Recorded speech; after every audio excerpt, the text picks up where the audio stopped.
Hello and welcome to the New You, Health and Happiness Hour, with certified nutritional therapist, Gerald Kostecka. At New You, your improved health and happiness is our mission. It gives me great pleasure to introduce the New You founder and creator, and your host, Mr. Gerald Kostecka. Hello and welcome to the New You, Health and Happiness Hour with Gerald Kostecka. I am Gerald Kostecka, your host. And I'd like to welcome you to today's interview. I'm very excited about this interview for a lot of reasons. The gentleman that I'll be interviewing today, I came across his information. Recently, I kind of got on this kick of reviewing NDEs. And if you're not familiar with what an NDE is, it's a near-death experience. It's someone who has clinically died, had an experience, and was able to come back. And a lot of the people that have, I started really getting into it because there were just so many interesting things that I found as far as similarities. That's what I always look for, is consistency. And so that's what I was looking for. Look, I'm like everybody else when it comes to thinking about your own mortality. We wonder what's next. Well, I started watching these things to see if I could garner any insight as to not so much what's next, but what can I be doing now to prepare me for what's next? So that's really why I started watching these. And I had watched quite a few. And our guest today, his name is David Williamson. And when I ran across David, there was just something that spoke to me differently. It resonated differently in my ears when I listened to him recap his experience. And so I reached out to him. David and I did not know each other at all. I reached out to him. I told him what I was doing with my New You idea about helping people transform their lives. And I couldn't think of anybody better to talk about transformation than David, because his story is beyond compelling. It is, it's downright amazing. So it gives me great pleasure to introduce our guest for today's episode, David Williamson. David, it's great to see you, buddy. Hey, how you doing? I'm doing good. I'm doing good. So, David, why don't we do this?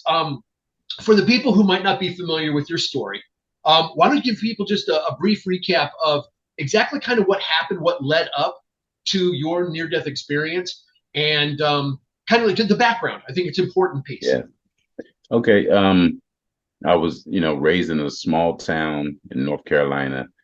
A lot of poverty and a lot of racially polarized, perspectives, a lot of racial tension, and saw the KKK, marching. And I think even to this day, Caswell County, where I'm from, it has one of the more active KKKs in the country. And it was just a lot of hate. And I saw it, I felt it, outside of the house, inside of the house. Everybody seemed to talk a lot about talk about race in a very divisive and intense way. It wasn't a lot of just neutral conversation about race at all. It was all biased on both sides, pretty much.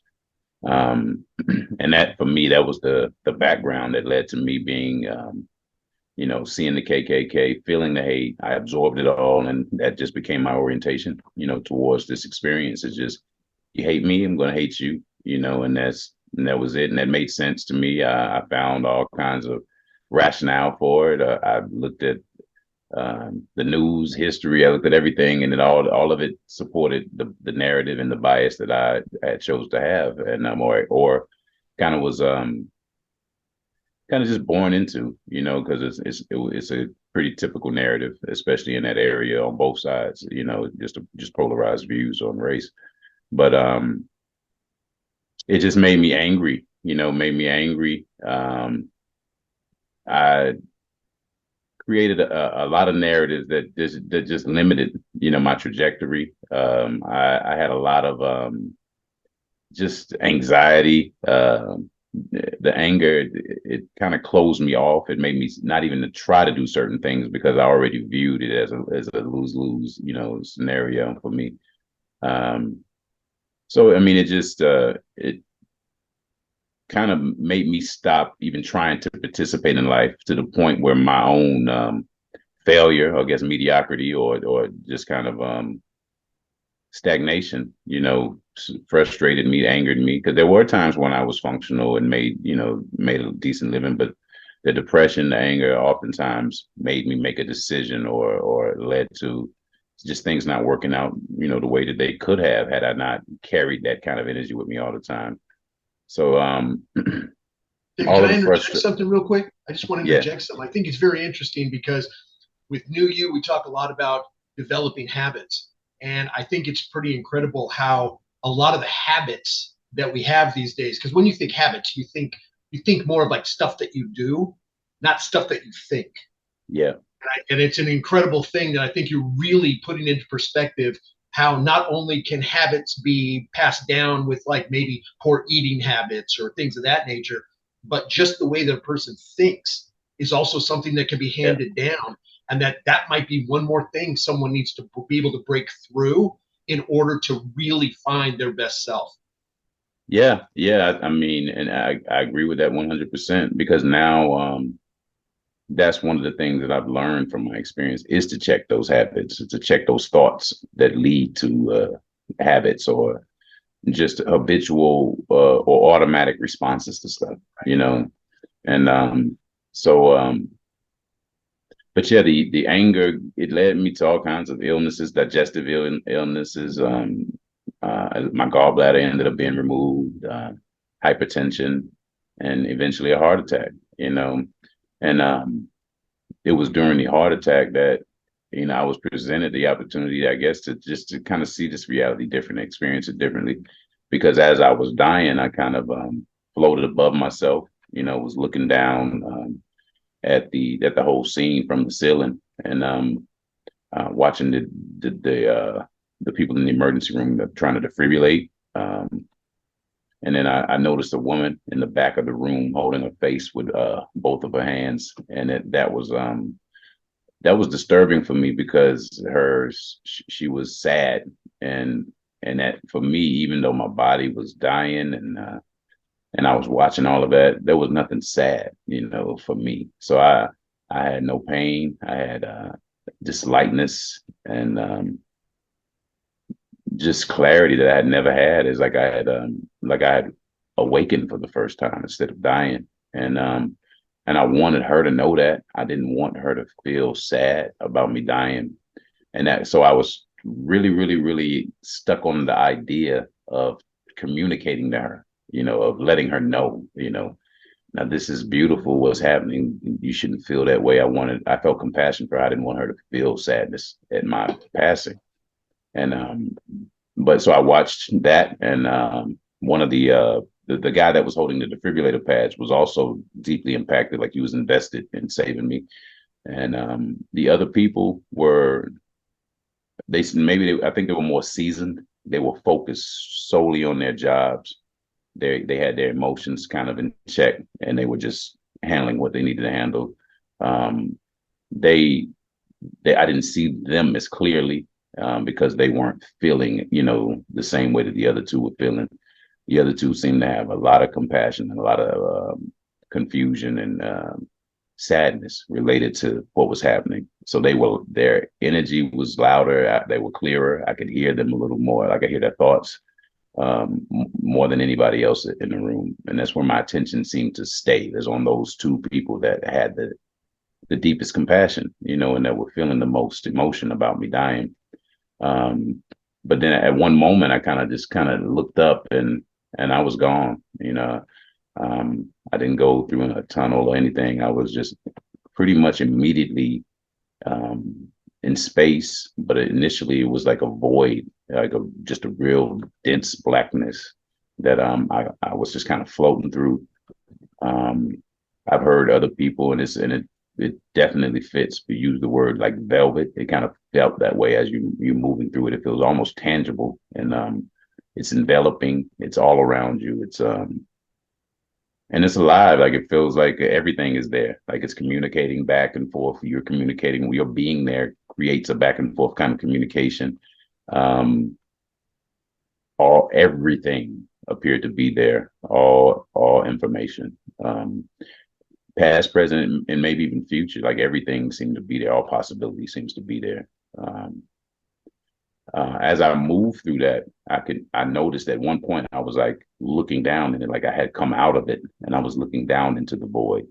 And that was just as amazing as being inside of it, because my thoughts, the ideas that I entertained in that moment were impacting the void. Like I could see the voids like twirl, may have some colors, but there was no real tangible images. But the answer into any question that I had or any thought that I had that wasn't complete, it was instantaneously completed if I just looked into the void, just watching the swirl, the movement in the void. That fascinated me for a while. So I kind of stayed there and just looked into the void for a while. And I think, I realized that that same clarity was just present in that space. If I looked at something, the word that I remember repeating over and over was like I was a child and just amazed by everything. And anytime that I said inside of that was like, what is that? It was a lot of questions inside of it was like, what is that? Like, wow, and in that, every time I said, the distance between me and the thing that I was looking at, that was holding my attention disappeared. And I immediately understood what it was. And I also understood the distance that I seemed to almost expand to cover the distance that was between where I was and where the thing that I was looking at was. So that gap, I covered the gap, and I seemed to also expand to that space. Like I knew everything around me as I grew and moved through space. It seemed like I was knowing, more of what I was seeing and getting close to, and asking questions about, or just having a question about. Everything felt like, the same that I've heard from a lot of people who've had these experiences is everything felt like what we call love. But it's so much more tangible. It's like a force, more like electric. How I feel it in my body now is my hair stands up. I get goosebumps and this really light kind of feeling, but it's really tangible. And I feel it sometimes spontaneously, talking to strangers, but often around people that I genuinely, care about. And just thinking about them, I get goosebumps and the hair stand up. Just thinking about people that I care about. It's a physical feedback that I get from that, and it feels good. It feels like a fraction of what I felt outside of the body. A small fraction, but it's David, would you say that type of feeling, that because I get goosebumps sometimes, would you say that that type of a feeling might be one of our living connections to what's next, and that's why we kind of have them? It's that we're always connected, but a lot of times it seems like in our human form we're very disjointed. Yeah, I think every emotion or feeling, especially those feelings like love that we have for children or our mates, and those are analogies for the love that you experience from what people call God or in heaven, but during NDEs, that's the love that you feel. And it's the closest thing to it is the love that you feel for a lover or your child. And it gives you physical feedback when you think about that person. And I think that that's the important part of, having a healthy body, is the feedback is a lot more apparent the healthier your body is. Sometimes, if we have a bunch of noise in us, and the noise can be ideas, it can be illness, it can be, whatever, the noise makes that feedback a little bit difficult to hear, to feel inside of you. But I think process. Exactly. Yeah. So I think the outside of the body, there is no noise, and you're just attention, you're just awareness, and so the feedback is constant. It's a constant connection to everything around you, and a knowing of everything around you, and even like there were parts where and some things are strange, just really mystical stuff that, the stuff that people want to hear about, but it's, it's distracting sometimes, but just the way that things kind of work. Like I could look up into the right and I could see the light, that most NDEers experience, and it felt like love. It felt compelling. I could feel a pull towards it, but my awareness, I wanted to just travel space. I didn't want to go to the light. And I didn't have a lot of negative experience. I mean, never negative thoughts about going to the light, but it was just, nah, I don't want to go to the light, And but one of these suspicions was that it was like a recycling kind of thing. Like I would have been, like it would have been in the end. Like I would have been recycled and brought back. It would have started the next leg of your journey. Exactly. That's kind of what I was thinking about if I would have gone. But what interested me was simply traveling and seeing things and saying and moving from one part of space to the next, and it's that childlike wonder, and that's something I think we need to get back to. I mean, it's funny because that's in the New You program. Play is one of the things, and it's talking about for physical activity, but it's trying to get people to change a mindset and get back to that childlike wonder. Because I think what happens is as we get older, we start becoming very skeptical about things, and cynicism and all these different things, and we forget what it's like to look at the world and be in awe, like what you're saying, and be like, wow. And so, I mean, it's comforting to me to know that the next plane of our existence, we get to embrace that again. Because I thought that was a super cool thing for me. And I guess to a certain degree, I'm still like that. David, I've told you about, I go on my walks every day. Man, I'm looking at nature. I look at these, the other day I watched a woodpecker just hitting a tree, but I was just like, wow, that's really cool, And I just, it's just a neat thing. And the way that you explain it too, not to mention the fact you got such a great voice. You have such a great voice, my friend. You do. And it's just, I love listening to this because it's so impactful to me, and I know it's impactful to others, because it gives us that sense of, I don't know if it's just necessarily a sense of hope, but a sense of that there's more. Mm-hmm. There's more, because I think in our minds we become so fixated on the here and now, and in the midst of our life here, that we sometimes forget, we're just in the cosmic scheme of things, our lifetime is a blink. It's nothing, and so just to have that idea that there's just so much more that we don't understand. And I've always said one of my biggest advantages is knowing that I don't know everything. It allows me to continue to be open-minded and listen and check out stuff like NDEs. I for a lot of people, I know they've never heard one actual story, and I started really wanting to dive into it because, again, I think there's always something to learn if you're smart enough to listen.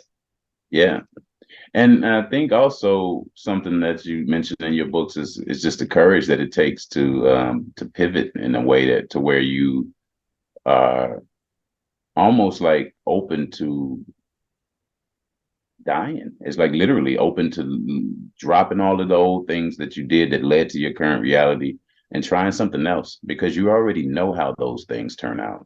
So if you already know how those things turn out, you can just choose again. And it takes a lot of courage to almost discard what you've accumulated, like all this information, all these nuggets.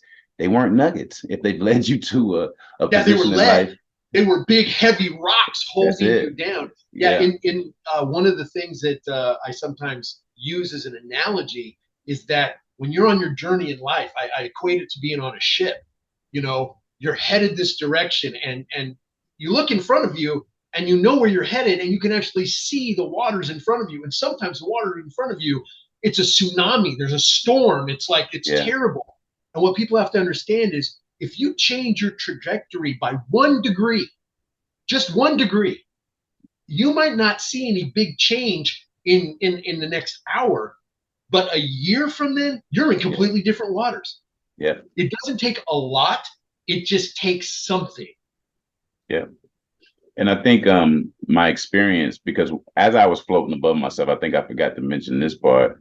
Some of the realizations that I came to are also what kind of thrust me to try to move in a different direction. But when I was floating above my body, looking at them and watching them defibrillating me, one of the thoughts that I had was, "You used to be there. Um, he's dead. You used to be there. His body is dead. His mind is dead. His ego is dead. Um, and then you killed yourself because of your personality, you know." And that meant immediately.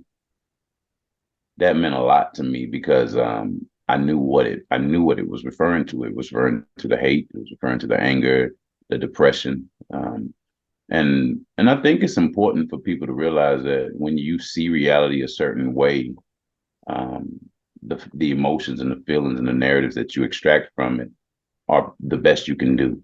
You know, you've limited, you've accepted, you've made conclusions, you've accepted certain narratives, you've defined things in certain rigid ways, and you can't see reality outside of that. So the conclusions that you come to and the decisions that you make are the best that you can do in that time. And that's one way that I've learned to forgive myself, because I know that how I saw reality then was based on my trauma, the narratives that I accepted, the definitions of self that I had accepted, uh, a lot of bad information, a lot of bad information and a lot of emotional kind of echo chamber rhetoric, where other people feel the same way, so they can, affirm what you feel and vindicate it and make it sound perfect, like it's just as right as rain to hate, and it's the emotions might be easy to understand where they're coming from, but to hold that kind of anger or rage or hate for an indefinite amount of time without ever releasing it and doing anything with it, build a house, build a community, fix something, but just to hold that anger inside and never transmute it into anything tangible or useful for anyone, all it's going to do is destroy you. It's funny, justifiable and healthy for you, those are two very, very different things. Two totally different because things. In our minds, we can justify so many different things that are not at all healthy for us. And I think that's kind of like one of the underlying messages from what I got from you. Yeah. The title of the video that I saw was "My Hate Killed Me," and that I was like, wow, man, I don't think you could put it any clearer than that. Yeah. And so that was the thing that drew me in to begin with. And then watching that video and having you recap the entirety of that story, it was just, like I said, it moved something in me, and I act on those. I'm not one of those people who have these, I don't know what you glimpses of something or that little feeling, that sixth sense that you're just like, man, I got to do something with this. And just based on what I heard and the way that you explained it, it was so compelling to me that I was like, I got to meet this guy. If nothing else, I need to talk to him. And I will say, I really appreciated the fact that when I reached out to you, you so graciously hit me back very, very quickly, and we opened up a dialogue. And I'm looking forward to get to know you, much, much better. This hopefully is going to be the first of a lot of interviews, because I'd like to be able to touch on a lot of different things when it comes to your experience and the practical lessons that you've learned as a result. I know we talked about this too. Most people, they want to hear about the experience, not necessarily what it helped you do later on, that maybe the lessons that they could also learn through your experiences. But I really do want to visit those, because I think, let's be real, man, you have a level of insight you literally have to die for. That's the reality. Yeah. And and the beautiful thing about that And what you're even knew you is that you don't have to literally die. You don't have to physically die in order to go through these to change or or to take on a new orientation, to pivot, to increase your trajectory. You don't have to physically die, but you do have to have the courage that it takes to see yourself soberly and and cut the fat, trim the fat. Like we all have it, and a lot of us sometimes it's we have our blind spots, and oftentimes the man in the mirror is the biggest blind spot. But if you are able to see yourself soberly, which leaving the body immediately allows you to do, yeah, because you're no longer influenced by the trauma or the perspective that Right. the You're no body. longer held back. You're not held back by those chains that bind us in our regular life. Exactly. And all those chains, man, they're between our ears. That's Yeah, the reality. that's it. Most of the stuff that holds us back is self-imposed.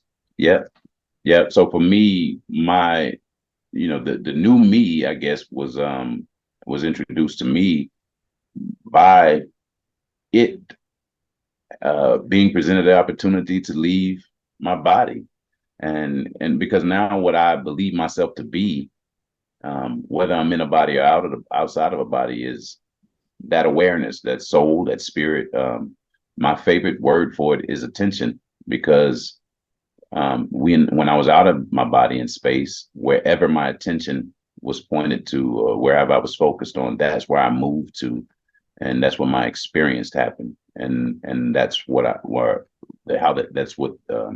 that's how I accumulated information, is just moving my attention around and learning everything that my attention got focused on. And here it's the exact same thing. We create and mold and shape our experience here with our attention, the exact same way we do whether we're in a body or out of the body. And so for me, moving forward, hearing while I was above myself that my personality killed me. I killed myself with my personality. Immediately, the clarity is that, oh, then I am not my personality. I am not the ego. I am not the body. Those things were dead when I was above myself. And I told myself that they were dead. I knew that they were dead. I knew that they had ceased influencing what was happening in my experience. My experience at that point was just a pure experience. It was just attention. There was no judgment about what was happening. There was no historical references to say, because this happened to me in the past, this must be related to that. There were no historical references once I was out of my body and in space.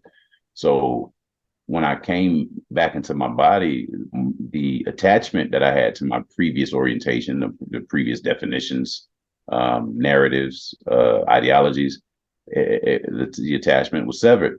And it presents an opportunity for me to relearn how to be here. And it took me 3.5 years of deep depression before I even started sharing the story. And sometimes I make the mistake of saying that the experience happened in 2021 when it actually happened in 2017, because after 2017, I was probably more depressed than I was prior to the NDE. And that makes sense, man, because you're trying to process all of it. Yeah. You're like, I just went through this absolutely life-changing event. Yeah. Now what? Yeah. Yeah. And I just wanted to go back, honestly. Because I couldn't figure out any way, knowing what's next, to cheerfully and gleefully participate in what I saw, and especially considering how I knew that I had experienced it before, and how I still felt about it, because I hadn't really integrated any new feelings about what I was seeing. It was still kind of my habitual default kind of orientation, which was my trauma-based, orientation, my narrative-centric based orientation. But as I moved through life trying to get back to work, because I had to get back to work, even though I was so unhealthy, and I realized, that I wasn't triggered by anything. I wasn't, any response that I had was kind of like simply based upon the data that was being presented to me, and I was just responding to it. There was no attachment to any, like I didn't have any emotional responses, and my body didn't. I used to feel so much hate that when I was presented with sometimes information that didn't even have a polarity, it was just kind of a neutral information, I would turn it into something biased in my own mind and create a triggered response, a nervous system response to something that was pretty neutral, and Yeah, even but when you're now, always on edge, you keep on edge. And like yes, you said, even when something neutral shows up, it's very easy to just take that and remold it and turn it into what you not necessarily even want it to be, but expect it to be. exactly, exactly, and that staying in that automatic state, you overstimulate, your nervous system, certain parts of your brain. I mean, Evidently, your it's heart. your heart, yeah, your whole body You found that suffers. one out the hard way. Yes, exactly.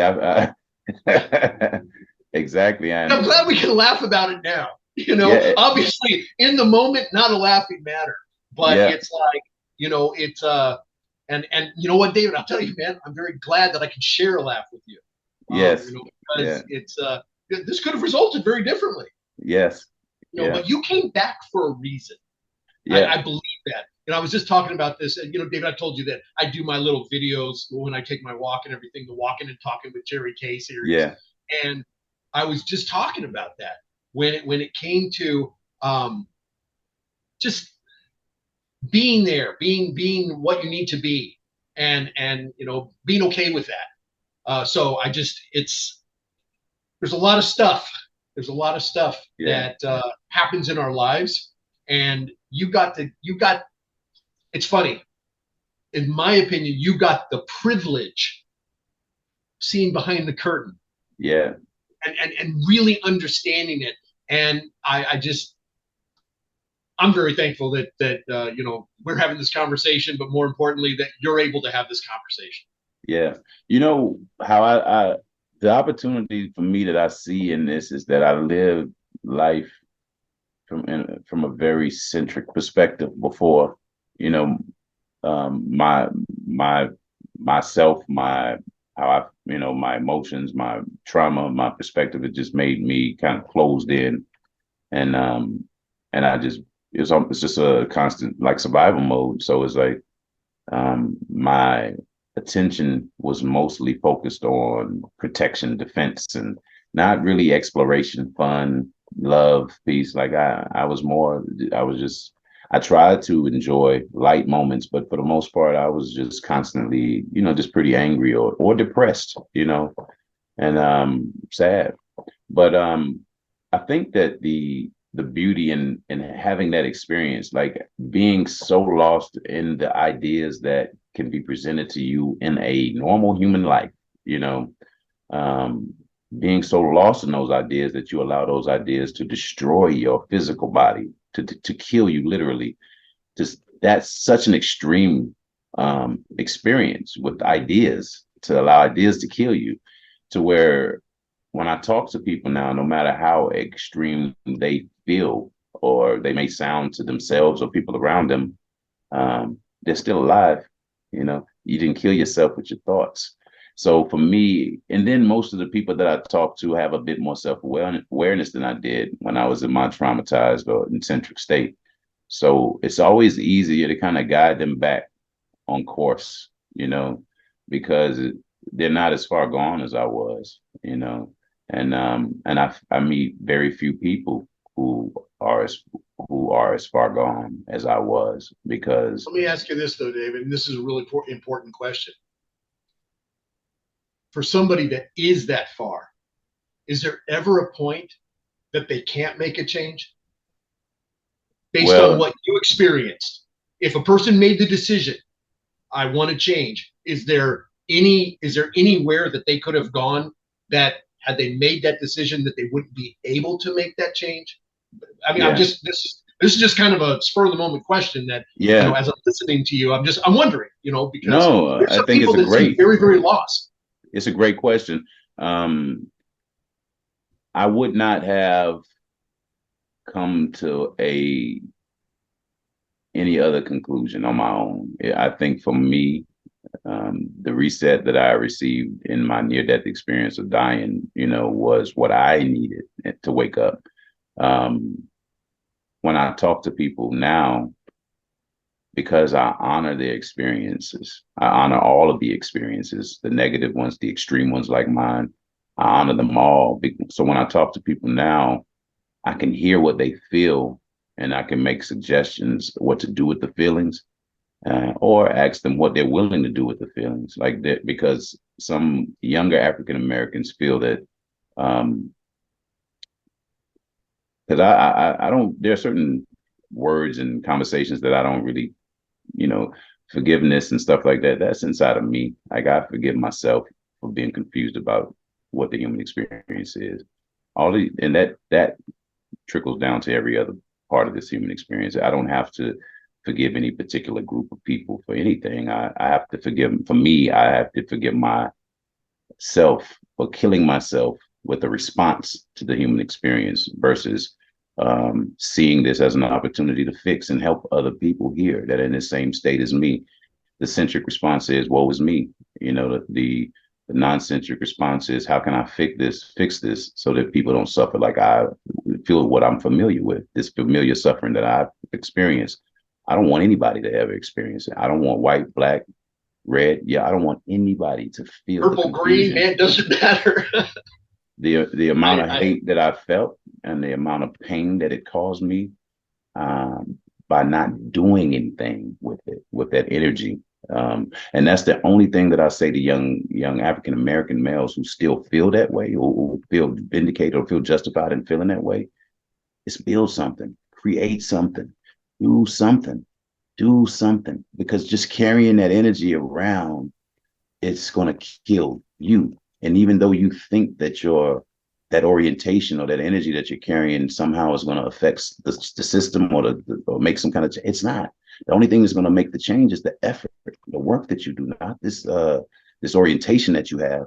And if you can't look at fixing the problems that make you that angry as an opportunity, look at it like it's good work, like it's cheerful, the work that you came here for, then you're not about fixing anything. You are. The way I was, it's just how this makes me feel is so much more important than what I can do to fix it. And that's selfish, because I took myself completely and utterly out of the game of life because of how it made me feel. And it's almost like one of those moving walkways at the airport. You just kind of stepped on it at birth and it took you. You could have gotten off it anytime you wanted to. Yeah. But you saw all these other people around you that were on the same moving walkway, and they're all going in the same direction as you were. And I'm not just saying you, man, I'm saying anybody. Everybody. Yeah. No matter what, we a lot of times end up kind of getting pigeonholed into a certain way of thinking, a certain way of acting, a certain way of talking, a certain way of, interacting with other people. And for me, it's always been step back for a second, Jerry, look at the situation. And is this really the best thing? And so I'm real hopeful that, through these videos, through some of the other stuff that we're working on with New You, some of the stuff that you and I are hopefully going to be working on, that we're able to make a huge difference for not only young African-American men, young Caucasian men, everybody. All the way across the gamut, because we have so much to offer, but it seems like people are so, they're picking that low fruit of negativity, that low hanging fruit of negativity, because it's so damn plentiful and it's so easy to get. Yeah. Because people don't want to put that effort out of climbing to the top of the tree where the best joy, love, happiness, all those things reside. They're the things that we want the most. They're the things that are the hardest to get. Yeah. But they're really not the hardest to get. They're the easiest to get if we open ourselves up. Yeah. But like you said, man, you were walking around in defense mode all the time. Yeah. All the time. Yeah. And I think one thing, and this is simple and it sounds silly, is that if hate is what you see and you don't want that to persist, then you have to feel the opposite of hate in order to combat hate. You can't join into hate and expect to reduce the the frequency of hate. If you And hate, that's like trying to put out fire with gasoline. it's It just exactly doesn't work. it doesn't work. So, and it's the same thing as it relates to the issues that any given demographic could have. If the demographic deals with diabetes disproportionately, we know the cause of it is sugar. Okay, we don't have to have an emotional response. We can have an informed response and start reducing sugar intake. Like, there's no, with the clarity that you need to like, but you don't respond to the physical ailment or the manifestations of sugar, of eating too much sugar with eating more sugar. You stop eating sugar, and I think that's the same thing with hate. Had I felt some of the physical ailments that I had been feeling, and I associated it with the thoughts that I was having, had I known to associate some of the physical things that I was going through with my internal narratives, with my thinking, then I would have been able to pivot, and I would have been able to figure out that the way to fix this, the way to fix my own confusion, my own suffering, is to think about something else, is to think about the opposite. You've got so many outside influences a lot of times that are perpetuating those feelings. Yeah. So a lot of times we don't have the opportunity to actually kind of have that aha moment to recognize it and go, wow, man, maybe this terrible feeling I'm having right now is as a result of, all this anger that I've got, or all this frustration, or all this sorrow, or whatever it happens to be.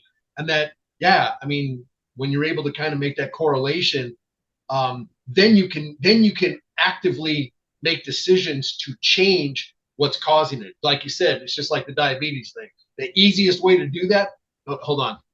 The simplest way to do that is to cut sugar out of your diet. I think everybody knows in this day and age, that is not easy. It's not, because it's everywhere. We have been programmed to want that sugar. I need that sugar, man. It's like, and that's a sad thing, man.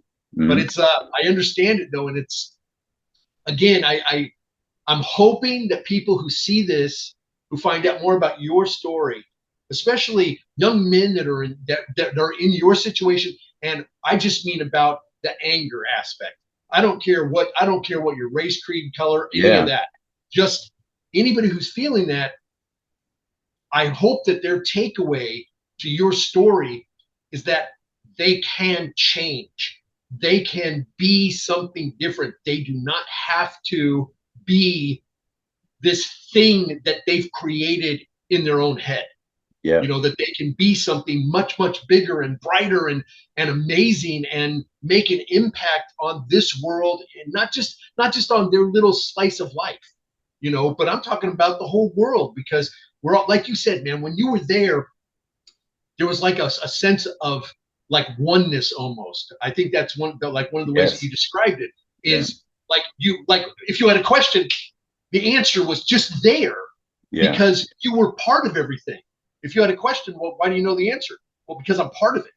I'm part of it. So I think that's really incredible. That's so important, because now, before I didn't feel a part of this life. I felt on the outside looking in. Having that experience made me have to just accept that as a fact, that I'm a part of this. And with that acceptance, what do? Do you just scream and complain and never try to be a agent of change, or as a part of it, do you try to inject a different sensibility or a different type of orientation or energy? And I think that now I see myself as a part of it, and I actually want to participate. I want to participate in ways that I've never participated or even allowed myself to participate in before. But I also want to fix problems, and not feel any kind of way about it. Because what I know will happen as I fix problems is I'll get a dopamine rush. I'll be excited and happy about fixing problems, the problems that used to make me so angry and miserable before. And the only thing that changed is, I had a NDE and I died. It's change your And perspective. That's the change biggest your thing. It's perspective. perspective. Yeah. You Yeah. change your perspective and it changed your life. Yeah. And there are some big things I think that science is going to start uncovering, and psychology is going to start uncovering as it relates to what happens to people who go through these experiences.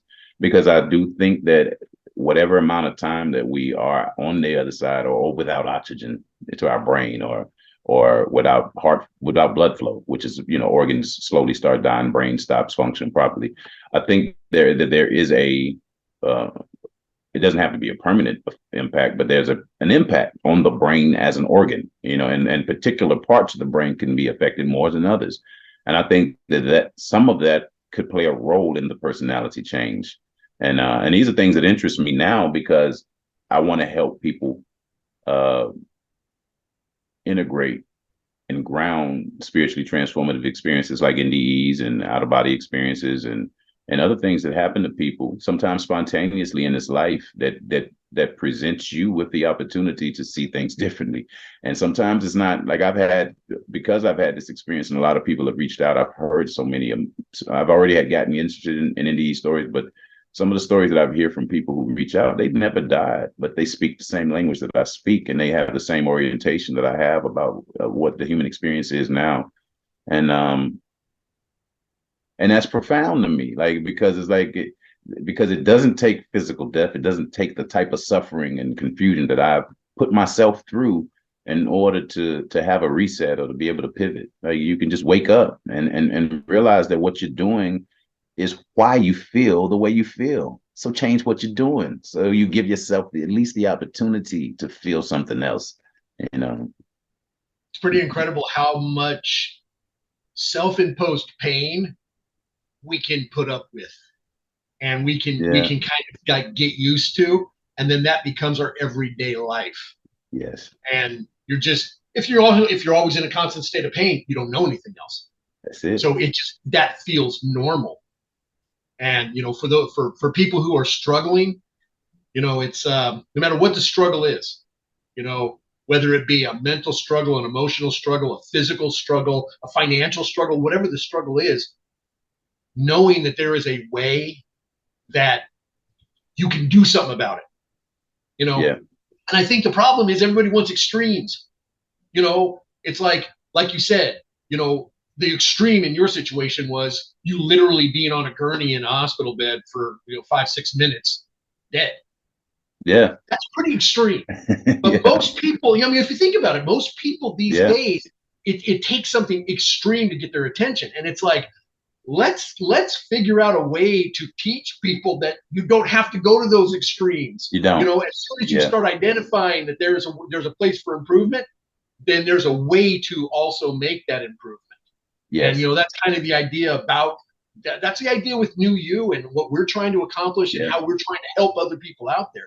And actually, David, if you wouldn't mind, man, I'd like to jump into one of these questions, because I do recall on watching one of your videos, you had mentioned about the fact that, this did happen in 2017, and that you really didn't talk about this openly and publicly for like 3.5 years. And that according to one of the things that I saw, it said that you made some direct changes in your daily routine that led to additional changes. So I actually have a question here, and if you wouldn't mind, man, just for the sake of making sure I say this all flowery and everything, I'm just going to read this and then ask you to go ahead and answer it. So David, you've said that after your near-death experience, you went through a period of depression, and that after implementing supplements and natural remedies, you were able to better process your experience. Now, based on this personal experience, do you feel that it's important for people to consider supplementation when it comes to improving their health and happiness, to be able to kind of take them to that next level? Definitely. As I spoke about earlier, like, the body it provides feedback, for what people like to talk about spiritual stuff. We like to talk about communicating with God and all of these things, but the way that we the instrument that we use while inside of this body is the body itself, the nervous system, the more subtle systems that this body functions on. The autonomic stuff, the stuff that we don't have a whole lot of control over, but it's working all the time. The healthier the body, the better all of these smaller, subtle systems function. And for me, what was happening with me is that I played, high school football, was recruited by colleges, walked on and played a little bit, but stopped after the spring training or started the spring game. But my body, I had destroyed my body. I had 7 herniated discs, 2 torn, 2 bulging. I had surgery on my left knee, hyperextended my right knee, and it's still, gimpy sometimes. Broke a couple fingers. I mean, it's just a lot of broke one, dislocated one, and all of it. It's just a lot of pain that I was always in my neck and my back. And so I was trying to find a more natural way to reduce the pain inside of my body. And so I was so for me, logically, inflammation was what I needed to attack, And so I started taking a bunch of spices and herbs that reduced inflammation, cayenne pepper, turmeric, boswellia. Ashwagandha. Yes, yeah, a lot of stuff. There's a lot of them out there. There's a lot of them out there. I would put them in coffee. I would put them in anything, just to keep it in my system every day, to turn consuming these spices and these different herbs into a habit every day. And I noticed that it did have an effect on the pain, but I also noticed that after a while, the brain fog kind of lifted.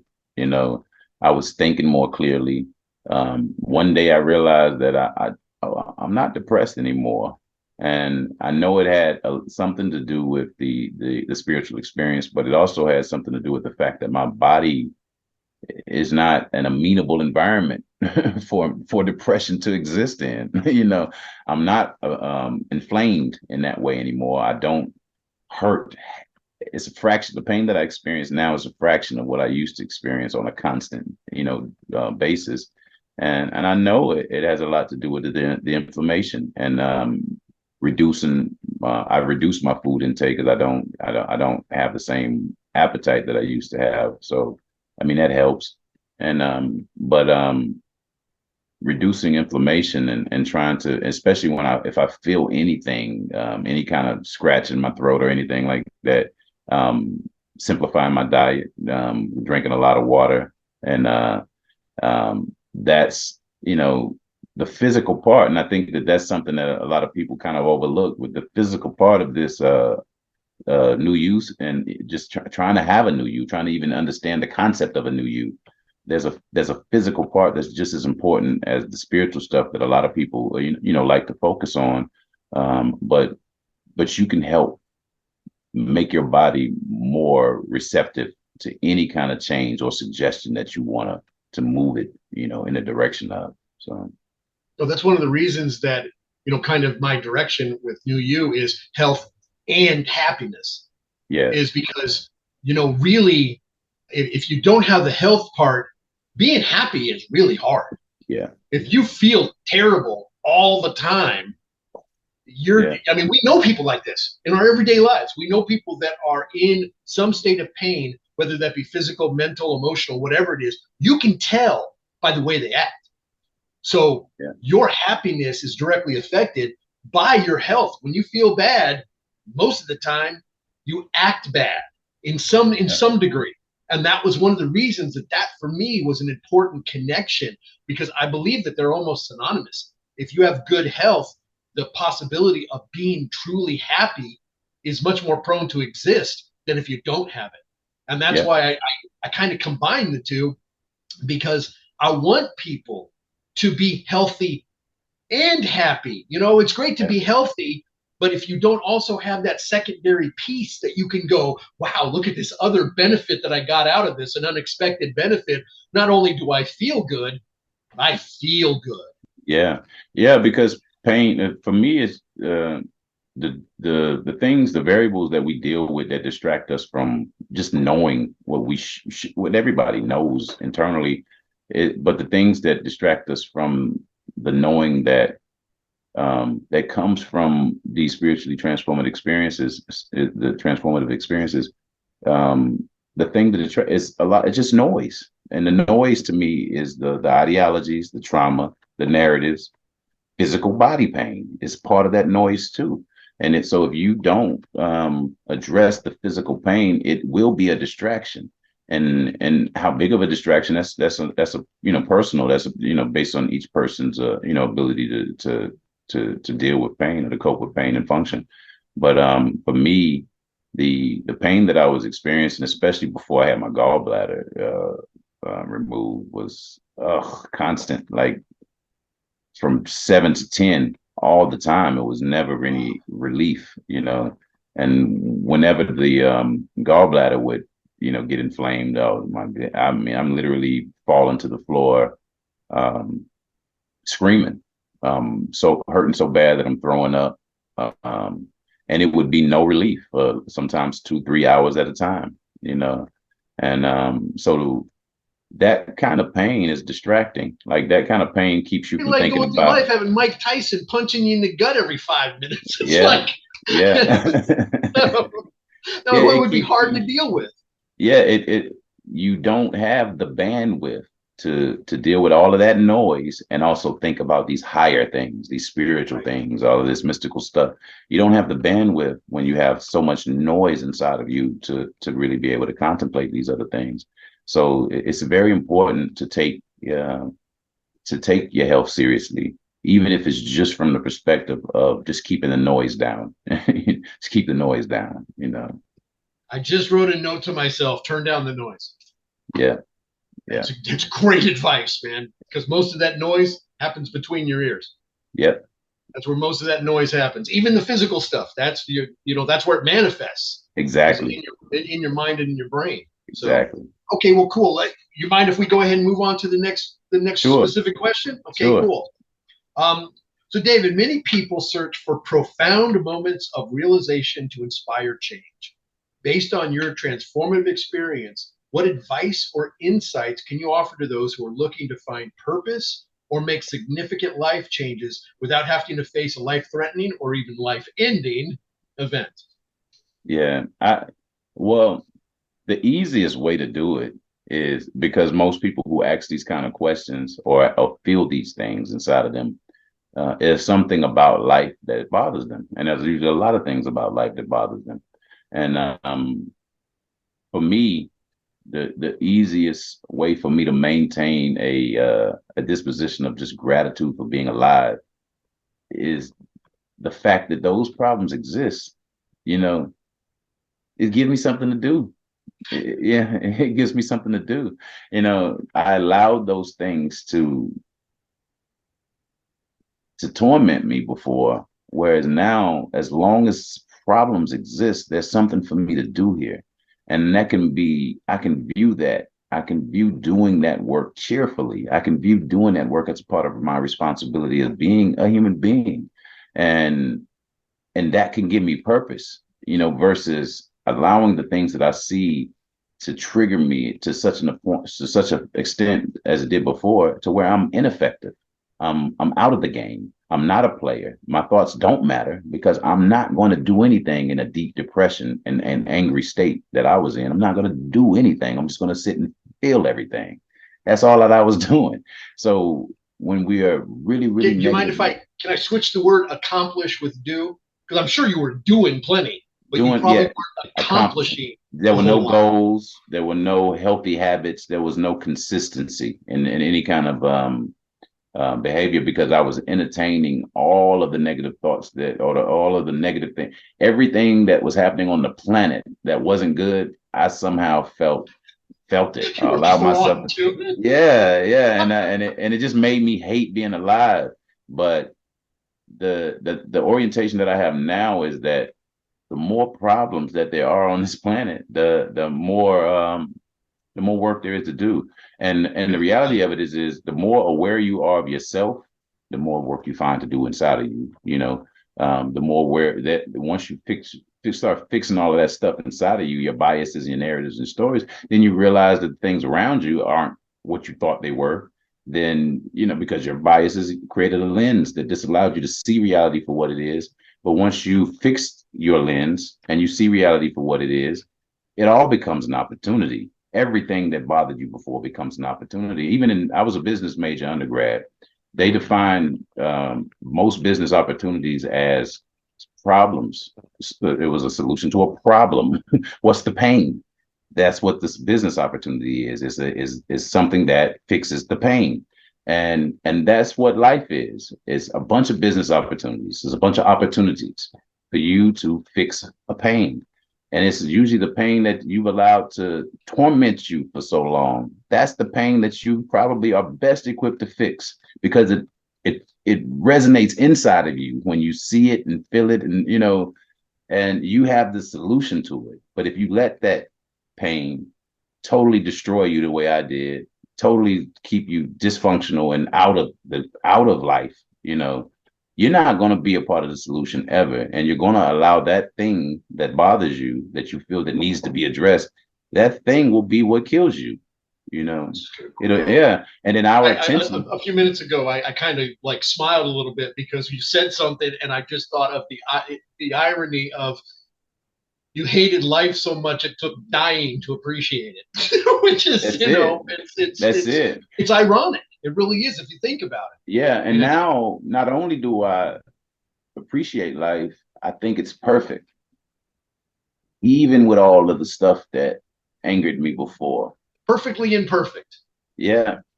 It's a beautiful, like I'm going to probably try to come up with some courses on this, a course or something, and I've shared this with a couple of people, but it's body is it's a beautiful opportunity to discover yourself.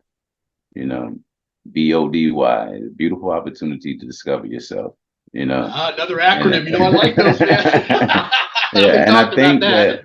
and I think that we need to be more aware of how the body works, and like the standardized test that people take to get out of school, that a lot of people view as useless. The only standardized test that I think that should be required is everybody should know anatomy, physiology, some kinesiology. Everybody should know how the body works, period. Because the brain, nervous system, because if we did, we would be so much more self-aware. We would understand where the thoughts come from with a bit more clarity. We would understand how what we eat affects the thoughts. We would understand how it affects the machine itself. We would understand it all with so much more clarity than what we seem to operate with now. Because part of what I'm realizing is that the part of my brain that allowed me to tell stories to myself that weren't true and get my nervous system triggered was my amygdala. And I've learned that either my amygdala has been downregulated or it was damaged during the time that my heart wasn't beating and blood wasn't flowing to my brain, because it doesn't function the same way. I don't have the capacity to feel the same way I used to feel about life, or to make up stuff, to make up stories. And when I do find myself doing anything that I used to do in that regard habitually, I immediately catch myself and say, "Oh, you're making up stuff. That's not true." How many people think that way? And if you can't come up with a realistic number, then you just made up something inside of yourself. You just did. If there's no statistics or studies that can confirm the assumption that you're operating with, you're just making up stuff, and you're allowing the stuff that you make up to trigger your nervous system, make you sick, make you angry, give you hypertension and all of that. That's what I did. It's funny how we can come up with more fake news than the broadcast stations can ever think of. We really do it. We give them all of their, the stuff to work with. We give them all of the material. They watch how silly we act with each other, and then they say, "Okay, let's look at that. That's an anxiety I didn't know humans had. Let's make that. Let's amplify that." Exactly. Yeah. But I agree with you 100% when it comes to that. That's one of the reasons, in the book New You, as you probably already read, I have a whole section in there on health related buzzwords, just so people start having an actual understanding of what all these things they keep hearing actually mean. You know, because it's one thing for somebody to drop a buzzword like antioxidant. It's a whole other thing to understand what it is. Exactly. And, you know, so that is also another really big part of what we're trying to do is change the education a little bit. You know, we both have, you have a son. I've actually got 3 kids. We, all of mine are now adults, and I watched them growing up, and it's like, the reality is most of the most important lessons that your children need to learn are not going to be taught at school. That's just not the place where they're taught. They need to be taught at home. They need to be taught by the people who actually care, you know, because things like nutrition, things like good, you know, eating habits. I've seen school lunches. There's nothing good about those. Oh my goodness, whatsoever. When they said that pizza, because it has tomato sauce on it, was enough for your daily vegetables, I was like, okay, that's enough. No, that's not going to work for me. So, so I think you're spot on when it comes to lessons that people need to learn. One of those definitely is understanding how the body works. You know, that is definitely a really important one. And one quick thing too is that, because a lot of people, you know, and we've spoken about this, about the being distracted by the experience, or wanting to have a spiritual experience. When I think about this world and what will fix it, it's not spiritual stuff that I think about. It's just human beings being decent to each other. People thinking about looking at problems and saying, I want to fix them, instead of feeling some way about them. Just fixing problems and being decent to each other. That's what would fix this world. It's not some deep spiritual understanding. It's not some, you know, fantastic spiritual experience. It's within your range of influence. If you do stuff, if you fix stuff, you're doing your job. Like, you're doing your job. Can I give you a for example of my own personal experience, David? Yeah.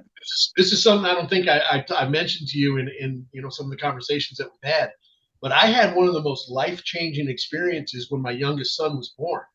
Our obstetrician is kind of a whack job, and my youngest is 28 now, so this was a minute ago. But when my son was born, the obstetrician came in and he said, "Dad, I want you to help me."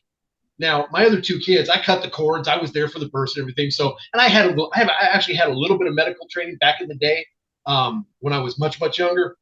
So I'm not squeamish around blood, so I was like, okay, what do you want me to do? And he basically said, okay, come over here, Dad, and you're going to get next to me here, and we're going to cradle the baby's head, and then we're going to, you know, we're going to pull him out. And I was like, okay.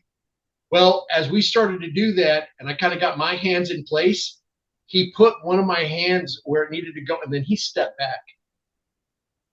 So I'm standing there, and I look over, and I'm like, "Hey, Doc."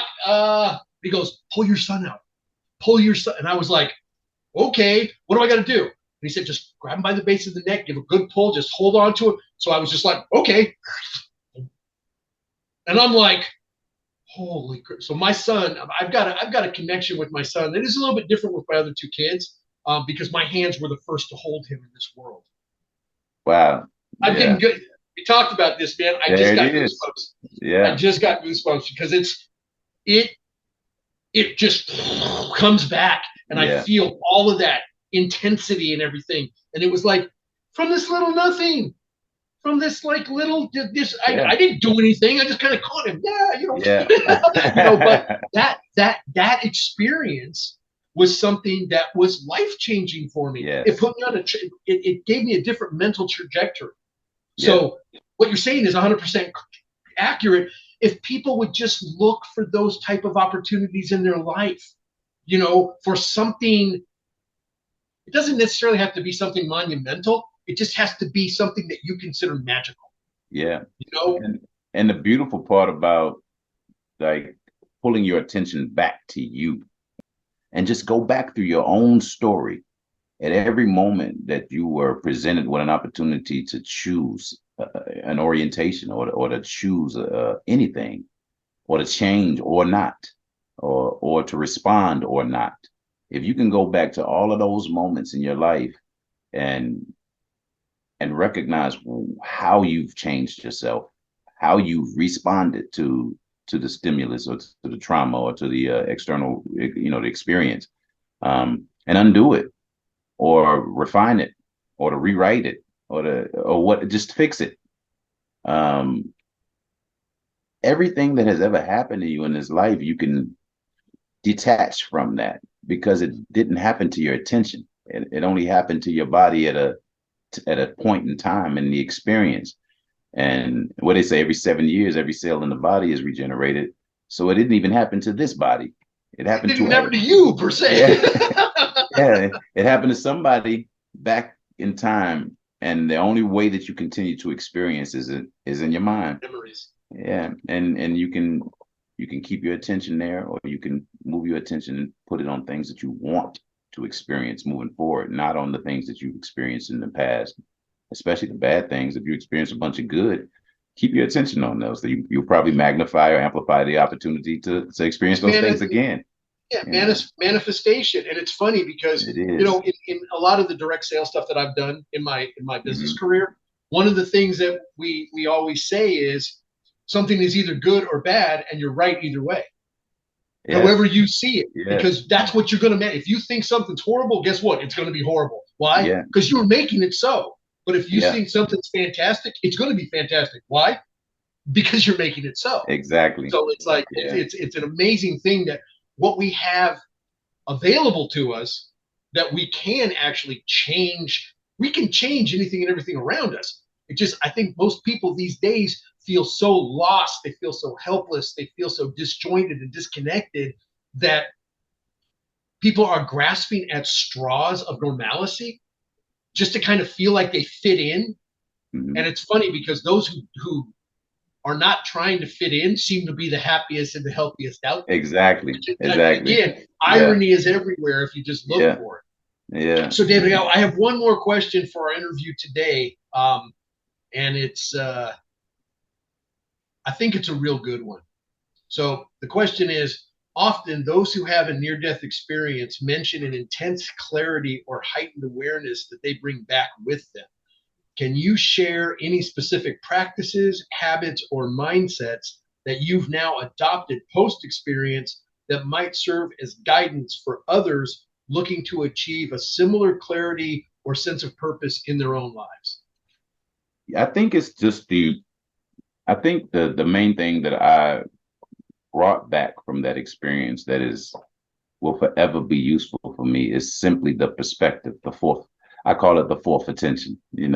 I think the body is the first attention, the information that comes from the body, the organs, is the second attention, the ideas that humans create and share amongst each other, that's the third attention. And the fourth attention is when we're not in the body and not in this context, we're still aware of it. Now you could look at all of that information objectively and kind of assess what works, what doesn't, which you works, which you doesn't work, and I think that if you gain that fourth perspective, however you gain it, because there are people who know how to, have out-of-body experiences, leave their body, astral travel, however you want to discuss it. There are people who understand these things without ever having to physically die. But if you gain the perspective of my body, my mind, and my ego is over there, and I'm here, if you can feel yourself as something separate from a body, mind, and ego, the opportunity to observe your life intensely and modify and refine and fix, and it just becomes immediately apparent to you that you're not the things that happen to you. You're not the history. You're not the memories. The stories that I retell, they're not the same story that I used to know when they happened. It's not the truth anymore. They've been misshapen by time, and how in memory, memory it's going to misform or misshape some of the information. That's just life. Even with a machine, over time, information becomes, it degrades, so we have to take an orientation with this life that is forward facing and is filled with hope, and it's not centric. It's not about woe is me. It's about that happened to me. What can I do to make that not happen to anybody else? It's not resting in the pain. It's experiencing it, understanding it, and trying to figure out how to reduce that from happening to anybody else, you know. And I think that's the non-centric approach to experiencing all that there is to experience here, good and bad. If you experience good, how can I increase the likelihood that somebody else experiences this? If I experience bad, how can I decrease the likelihood that somebody else experiences this? You don't have to take it personally, because if it happened to you, that means it's something that can happen in this system. Simply put, it doesn't mean that you did something or became something or deserved something. It just means that it was a possibility here. Your attention might have got focused on it, so you drew that experience to yourself some way or another, and that's just it. You don't have to wallow in it. Fix it, and then share how you fixed it. That's to me is it. When we experience things here, and we get past it, and we figure it out, we integrate it, and we no longer allow it to shape how we view reality. Really observe those victories, and then share them. You know. Wow, that's it's great advice, man. It's funny. You said about the body, the ego, but we're actually so much more than that. Yeah. And I think it's funny because there's a lot of people who think that in our state of being here on Earth, that we got it all handled, man. We know everything. We've got it all figured out. And it's like, I look around and I'm like, man, we don't know nothing. We know absolutely zilch in the big scheme of things. And the fact that anybody thinks that we know what's going on, it makes me laugh. I mean, heck, I would love to be able to definitively say, this is the way that it is. Yeah. But it's like, like you just said, I believe that there is a my truth, because that's truth that's based on my perspective and what I've concocted based on all my experiences and everything. But if that's the case, then there's 8 billion my truths out there for the exact same thing. Exactly. And the reality is that there actually is a truth. There's actually truth. It's like if a tree was to fall over and I witness it, the truth is the tree fell over. Now, I witnessed it from over here and I said the tree fell to the left. Somebody else on the other side has said, oh, the tree fell from the right. Because depending on where you're standing, things are going to be different. But the bottom line is there is fact. Yeah. Built in there. And we have to start understanding the factual part and start taking our perspective part out of the equation, because that perspective is what starts creating the emotional response of happy, sad, anger, sorrow, all these different things. Yeah. And it's, obviously that's a tough proposition to do, because it's a lot easier said than done. But if we can start identifying it, and I think this to be true, you cannot solve a problem until you identify the problem. That's it. But you also made a very, very poignant statement when you said a problem is an opportunity. That's what business opportunity is built on. You want to make a fortune? Identify a problem and come up with a solution. That's it. That's what opportunity is. And most of the time you hear the word opportunity based in a strictly financial type way. But there's opportunity to help other people, to spread love, to spread joy, to spread happiness, to spread health, to spread a lot of positive things that they don't have a monetary value because they are so priceless. Yeah. Yeah. Yeah. Saving this planet, like, to me, is important. Like the range of experiences that exist here is so vast. The range of opportunity that exists in a human life is so vast that simply wanting it to be here so other people can come here and cry and laugh and love, feel pain, feel good, feel laughter, that's important to me. And I think that how we keep it here is by behaving better. It's by understanding the oneness of this experience. The truth is the experience. The truth is what we experience, and there's 8 billion attentions having 8 billion experiences. But if we can put our attention on ideas that galvanize like that, solidify a future for this planet that are based in hope, that are very forward facing. That I mean, I see it. Like I see cities, I see that are based on principles that are ancient and new, and there's a physical manifestation of this knowing as it evolves in us and as we align in it.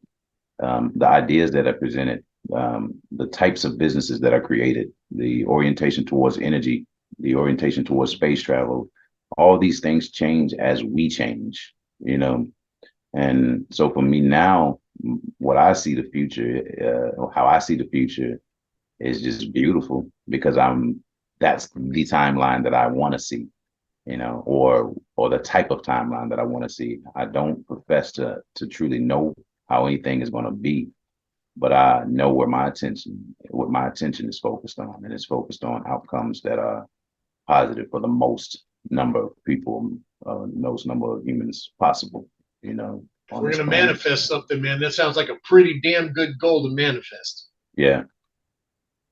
Well, listen, David, I have thoroughly enjoyed our time together, my friend, and I really appreciate it. We could talk for hours. Okay, yes. I already know that. Yes. But the old saying is you got to leave one more, man. So let's Definitely. Go ahead and wrap our interview up for today.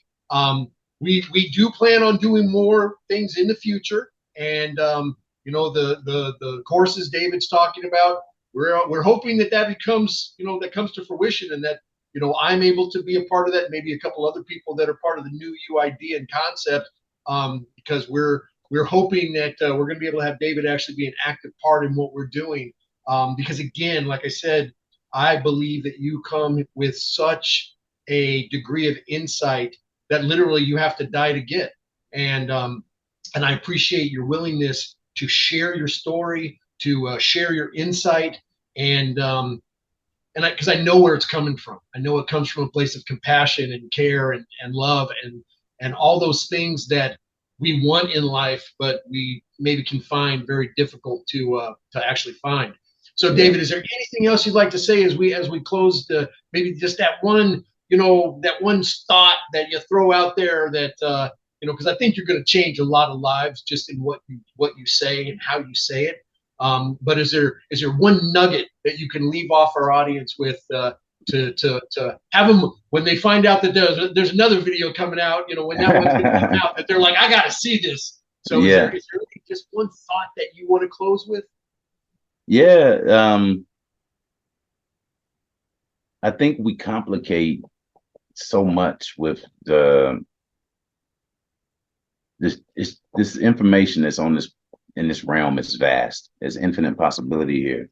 And I think we spend a lot of time trying to entertain so much of the information, trying to understand or put our attention on so much of the possibility that exists here. When you experience a possibility that exists here, you can't allow that one possibility out of the gazillions that exist here to now become the sole lens through which you see reality. You have to keep your attention in this life on what you want to experience, what you want to happen. And most of the best way to allow yourself to be informed by that is the things that give you goosebumps, the things that make your hair stand up, the things that you think about all the time, Yeah. And if you could keep your attention on these things, your contribution to humanity becomes so much more organic. Like you fall into it because it's the only thing that matters to you, or the thing that matters the most to you. And that reduces the amount of tension that you have for all of the other possibilities that exist here, because you're too busy creating the reality that you want for yourself, and that you see for yourself, and that you see for everyone else too, to allow yourself to be distracted by one negative possibility that might pop up on your radar. So what? There's war, there's all kinds of things that exist on this planet. But just because you become aware of one of those things doesn't mean that it's the only thing that's happening here. There's a lot of other things happening here. There's a lot of things happening in the midst of war that are beautiful, beautiful things, people helping each other, people stepping up, courage, bravery, all of these things are happening even in the ugliness of war. There's love happening, you know. So it's like we can't only look at the negative and expect to create a positive future. You know, we have to focus on what we want, you know, and collectively we have to fix things around us. We have to look at a part of our work, or the bulk of our work, as not as pretty mundane, being decent, smiling at people, fixing problems around you, you know, like making life easier for people around you. That's the bulk of the work that's going to change the trajectory of this planet. And some of the other information that's here, the infinite possibilities that's here, that's, you know, we can entertain more of that when we fix stuff. Let's fix stuff first. Then we can entertain the infinite possibilities that exist here. But let's fix the stuff that we see around us first. It's easy. It's around us, you know. Let's fix the shit before we discover the cosmos. Exactly. Like I saw one of my timeline, a status on my Facebook pop back up, one of the memories. It says, I'm not interested in hearing your I'm not interested in hearing your theories about the creation of the entire universe. I'd rather just pass you a shovel, you know. You know, let's just get to work. Let's just get to work. I don't. We got too much to do to be entertained. Too much to do in a world of a lot of things that are fake. Be real.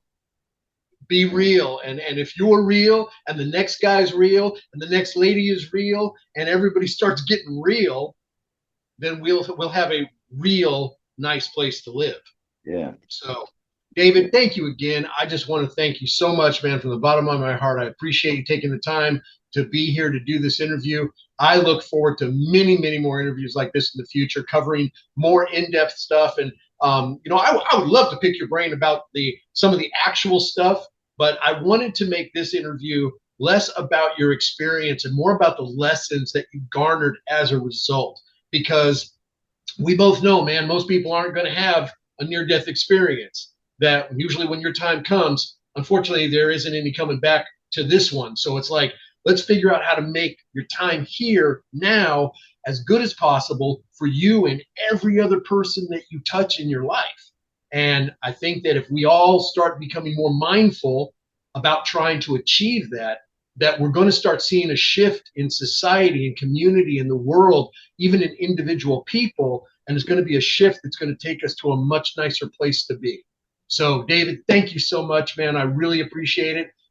This is going to conclude this episode of the New You Health and Happiness Hour with Gerald Kostecka. I think it might be a little longer than an hour, but you know what? For this one, I have no problem with it being a little longer than the hour, because I think what we covered is some really important stuff. And I hope that people are listening to the lessons that you literally paid the ultimate price to learn, man. And I appreciate you. I appreciate the people that are watching this video. Please do all those things that we need you to do, with the likes, the subscribes. I hate to even have to say it in an interview like this, but you know, it's part of the reality that if we want to get this message out there to the people that need it the most, we need your help.